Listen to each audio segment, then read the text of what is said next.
know you get asked these cliche questions all the time, but I can't resist. What was your best gig ever? There were a lot of good ones, but the one that I really, really remember the most was I was doing one of those, it was one of these companies that did these touring big, big speeches in arenas, 20, 30,000 people with a speaking lineup of, besides me, was Zig Ziglar. I believe it was Tommy Hopkins, guru in real estate sales, and George Foreman, uh, Colin Powell. It was that kind of a environment. I only had 30 minutes. So I'm in the speaker's green room, which is, where you Yeah. sit and prep and whatever. I can see the speakers. And I wasn't supposed to go on until right after lunch. And this was sort of late morning. And George Foreman was supposed to be on. He didn't show up. Oh, He had overslept. He was in the area, but he had overslept. So the promoter came up to me and said, "Tony, we got to put you on now." Well, you got to get psyched up for this thing. There's 20, 30,000 people out there. yeah. But, I quickly got myself psyched up. I went out. I did my best job. I called on that adrenaline to really deliver. Great ovation. Walking down the stairs, at the bottom of the stairs was the next speaker, Colin Powell. And as I walked down the stairs, he put his hand out. He said, "Tony, that was great. I really enjoyed it." And so he went up and spoke. And then when the whole thing ended, later I was in the green room and George Foreman came in. He woke And up. he's sitting, yes. And I said, I saved you today. And, we had a little banter there. But when everything sort of ended and we were all leaving, one time again, Colin Powell, as he was passing me, again said, "Hey, great speech." So that was a very memorable experience. I don't know if it was my best speech. It was the most memorable.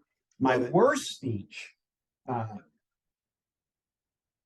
remember giving a speech. Again, it was one of these public type programs where there was people from all different occupations, which actually makes it a little tougher because when you can speak to a homogeneous group where everybody is in the same profession, you can Yeah. tailor your suggestions to them because you know what they do and how they do it. But when you Right. have such a mixed group of every kind of profession imaginable, you have to be a little bit more generic. And this was earlier on in my career. I remember it was a speech in Hawaii. It was several hundred people. It wasn't, thousands. And I just did not get a good rating. And I was so disappointed. I said to the promoter, "You know what? Don't pay me.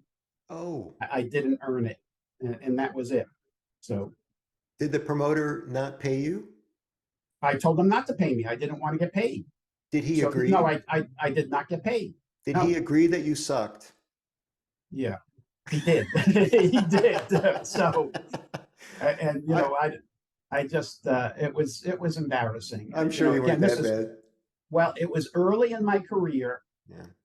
before Bill Gove gave me that suggestion about more of me, my New York Italian coming Yeah. out, and I was too professorial. I was too theoretical with the speech, and I wouldn't say that it was terrible in terms of my speaking ability, but I just did not connect with the audience. Yeah. They wanted something a bit more practical, a bit more simple, and I was a bit up here, and they wanted it over here. So, yeah. I tell people I've never given a bad speech, but I've had some bad audiences. Yes, yeah, but you got to admit, every so often, certainly when you give 2,500 speeches, you can't expect 2,500 total successes. And especially early in my career, I was kind of feeling my way around, and Yeah. Totally understandable. had to learn what to do and what not to do. So, Tony, let's close with some advice for people who are getting started in the business. Times have changed since you and I got started. I know you have some good advice for the people just getting going. First, learn a lot more about the speaking profession and about speaking in front of audiences. And I don't think it's bad. I think it's actually good to at least be a member of Toastmasters so that you can learn to, uh, you know, ad lib, speak extemporaneously, get over that fear of getting up and I've got to be in front of people speaking. Join the National Speakers Association because you will learn the A to Z of the speaking profession, not just speaking, but how to set up the audience and the setting before the speech, which is so crucial. Uh, the whole concept of marketing and sales and product development. You learn all that at NSA. Two of the absolute best speaking coaches.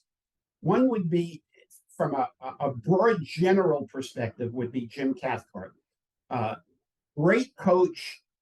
Whenever somebody asks me and has, whenever they have asked me to coach them, I always send them over to Jim Cathcart. I don't have the patience. He really does, and he is so knowledgeable. He's won every award you can imagine in the speaking profession. The other side of the coin would be somebody called Patricia Fripp, who, and both of them, by the way, were uh, former presidents of the National Speakers Association. But when it comes to developing content in delivery, I got to tell you, there's nobody better. She is so good. Uh, that's one thing I would tell aspiring speakers. Another thing would be is to focus. Try not to be all things to all people. Don't say, yeah, I can speak on time management. I can speak on emotional intelligence. I can speak on sales. I can speak on electrical engineering, uh, you know, thermo energy, no.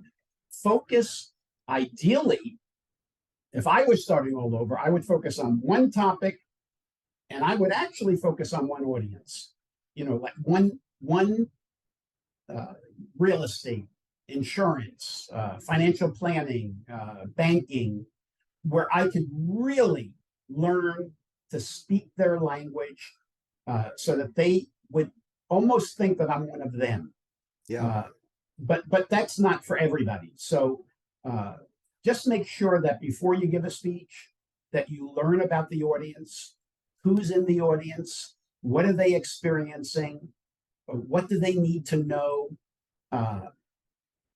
who do they sell to if it's a sales speech. Learn about the audience and learn about how to do all the other things around a speech. It's sort of like a restaurant.